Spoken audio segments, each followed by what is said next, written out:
Denver 7 On Demand is brought to you by Ferguson and BAC Appliance Center, the best in bath, kitchen, and lighting for your home.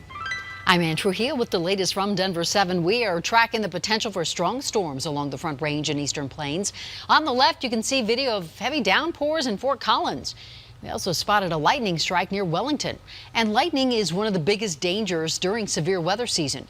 Chief Meteorologist Mike Nelson is tracking the storms right now. Mike? And I have some good news. The severe weather threat is over now for Colorado. It's all moved up to the north of us across Nebraska and Kansas. Overnight tonight, we'll start to see the scattered lighter showers end in the Denver area.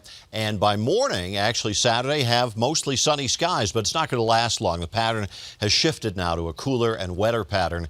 And so we're going to see during the day on Saturday is a quick increase in clouds, rain and snow developing in the mountains, rain showers on the plains, and by afternoon it's just rainy and showery and cool.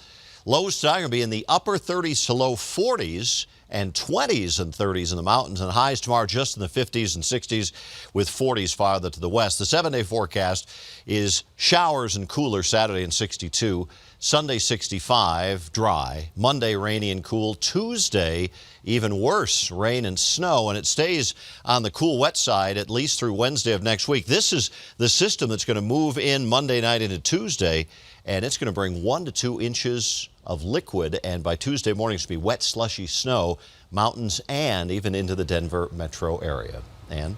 All right, Mike, thank you.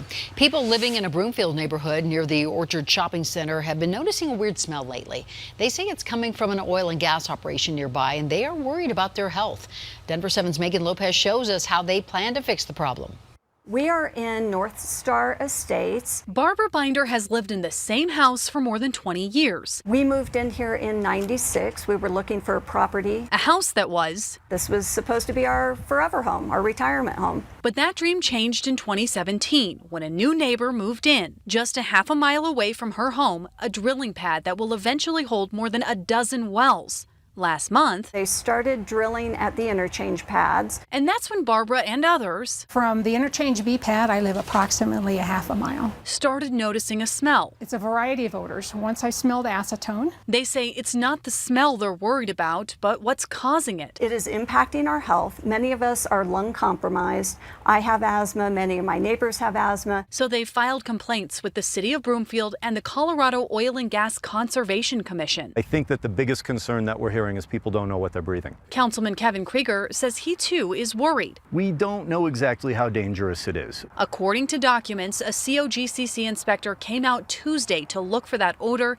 and filed a report ordering corrective action. The site operator, Extraction Oil and Gas, replied the next day, laying out a plan of action for how to address that odor. It validates the fact that we're not crazy. We're not making this up. Still, Councilman Krieger and these neighbors say they're not sure it's enough. The question is, right now, are they doing as much as possible? I don't think we know. And that was Megan Lopez reporting. We reached out to Extraction Oil and Gas to talk about the odor and corrective action. We have not heard back. Some neighbors smell it, others say they aren't concerned. On Wednesday, all of Colorado was invited to hear Kendrick Castillo's story, but Friday was reserved solely for those who knew him best to say goodbye. A private funeral service was held for the STEM hero. The Knights of Columbus, of which Kendrick's father is a member, stood watch as his casket was brought into St. Mary's Catholic Church in Littleton, and his classmates served as pallbearers, and his beloved Jeep Cherokee was near the front of the funeral procession. The young woman who came to be known as the glamour shop bandit has been unmasked. Prosecutors charged 19-year-old Brianna Casillas in the robbery of 6 Denver and Littleton banks and the attempted robberies of 2 more. The DA's office says from late March to early May, Casillas would waltz into a bank wearing different disguises, hand a teller a handwritten note, and then walk away with stacks of cash. In all, they say she made off with $16,000 before being caught. Littleton's Main Street Block Party won't be happening this year and may be in jeopardy for years to come as well. The city puts on the event every year by the historic downtown Littleton merchants. Well, they were just told this week it wasn't going to happen. The group's president says he blames South Metro Fire and the city of Littleton for poor communication and confusion, and claims the city is demanding more amenities than it can reasonably provide. Light rail service is expanding in the metro. Grand opening celebrations were held Friday for 3 new stations in the Lone Tree and Douglas County area. They're located at Skyridge Medical Center, the Lone Tree City Center, and Ridgegate Parkway. They will be free to ride on Saturday. 3 months ago, dozens of neglected horses were rescued from a ranch in Park County and taken to the Dumb Friends League Harmony Equine Center. And now more than 50 horses are being cared for on a 24-hour basis, and their recovery is remarkable. The horses are doing so well, some mares are now having foals. Denver 7's Major King brings us the baby boom from Franktown. Hi, sweetheart. If Garrett Leonard sounds like a proud papa, Want some grain this morning? he might as well be. She's actually producing healthy milk for the baby. She is Echo. This is Jiminy Cricket's mom. Obviously, she had a foal, so she's a little bit ribby, but she's starting to gain weight back, even though she's nursing. And Jiminy Cricket is her newborn, just 3 weeks old.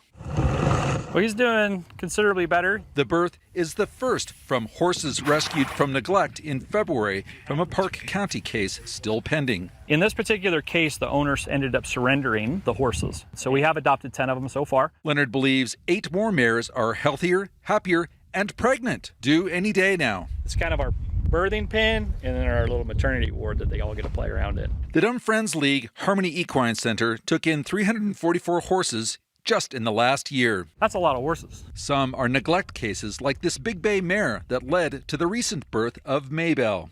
Hi, girls. Or surrenders, What are you doing, Snoopy? like the mare that birthed Snoopy. The bond that these guys create is absolutely amazing, and that's why I think part of their rehabilitation is to be together and to stay together and let them gain weight together and get healthy together before we start to separate them out. With a $1 million operating budget and 8 full-time trainers, it is all about finding the right fit. What that means for us is that the horse is going to be successful in your home and you're going to be successful with the horse. All this for animals that were given no reason at all to love. They've been neglected, they've been starved. The horses are amazing creatures and that they give us the ability to trust, and they trust us. Come September, Echo and Jiminy Cricket hopefully will find their forever homes. And you can tell, she's a loving horse.